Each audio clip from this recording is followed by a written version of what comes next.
Software engineer युवराज मेहता की मौत महज एक हादसा थी या फिर व्यवस्था के भ्रष्टाचार और लालच की बलि चढ़ने वाली एक दर्दनाक दास्तां। सवाल बड़ा है कि क्या एक पूरा शहर मिलकर भी एक इंसान की जान नहीं बचा सकता।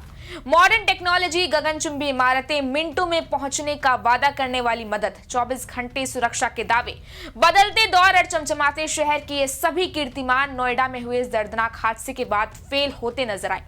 नमस्कार, मैं आकृति और आप देख रहे हैं इंडिया पब्लिक खबर। दरअसल नोएडा के सेक्टर 150 में हुए उस भयावह हादसे ने पूरे प्रशासन को कटघरे में खड़ा कर दिया है और अब इस मामले में गठित स्पेशल इन्वेस्टिगेशन टीम यानी कि एसआईटी की जांच अंतिम पड़ाव पर है। एसआईटी ने 80 से ज्यादा अधिकारियों से तीखे सवाल जवाब किए हैं और आज ये रिपोर्ट शासन को सौंपी भी जा सकती है। देखिए, युवराज मेहता की मौत के मामले की गंभीरता को देखते हुए एसआईटी अपनी जांच की रफ्तार तेज कर चुकी है।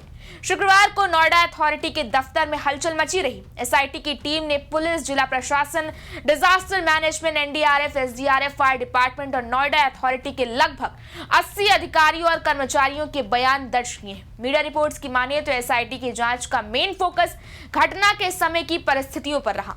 टीम ने कंट्रोल रूम के रिकॉर्ड्स, फील्ड स्टाफ की मौजूदगी और विभागों के बीच आपसी समन्वय की कमी से जुड़े दस्तावेजों को जब्त कर लिया है।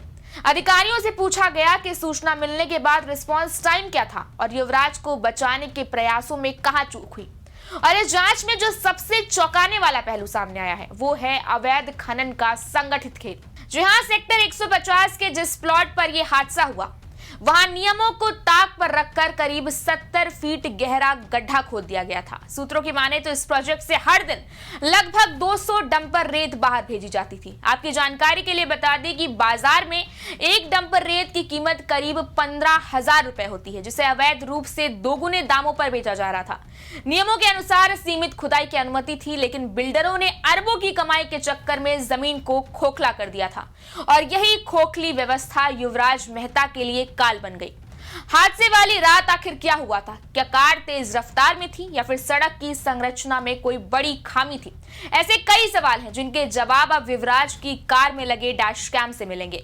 जी हां, फॉरेंसिक टीम ने डैश कैम की चिप को सुरक्षित निकालकर लैब भेज दिया है। विशेषज्ञों का ऐसा मानना है कि डैश कैम की फुटेज से कार की स्पीड, गिरने का एंगल और हादसे से ठीक पहले के हालात स्पष्ट हो जाएंगे। ये सबूत पुलिस की अब तक की थ्योरी को पुख्ता कर सकता है या उसे पूरी तरह खारिज भी कर सकता है।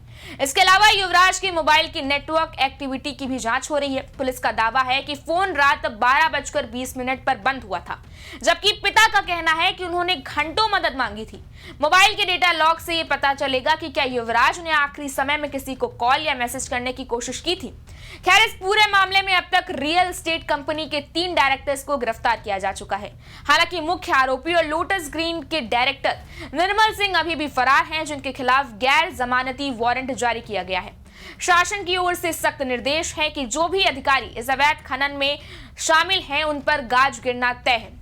बहरहाल, इस प्रशासनिक लापरवाही का आलम सिर्फ नोएडा तक सीमित नहीं रहा है। मोदी नगर में भी दिल्ली मेरठ मार्ग पर एक टूटी पुलिया के कारण स्कूटी सवार भाई बहन गहरे नाले में गिर गए। अंधेरे में पुलिया ना दिखने के कारण स्कूटी अनियंत्रित होकर नाले में जा गिरी। स्थानीय लोगों की मदद से 1 घंटे की कड़ी मशक्कत के बाद उन्हें बाहर निकाला गया, जहां बहन की हालत गंभीर बनी हुई है। ऐसे में अब इन घटनाओं से सवाल उठ रहे हैं कि शहरी बुनियादी ढांचे में सुधार के दावे असल में धरातल पर कितने ज्यादा खोखले हैं। इस बारे में आपकी क्या राय है? आप हमें कमेंट सेक्शन में जरूर बताएं। इस वीडियो को लाइक करें, शेयर करें, चैनल को सब्सक्राइब करें। शुक्रिया।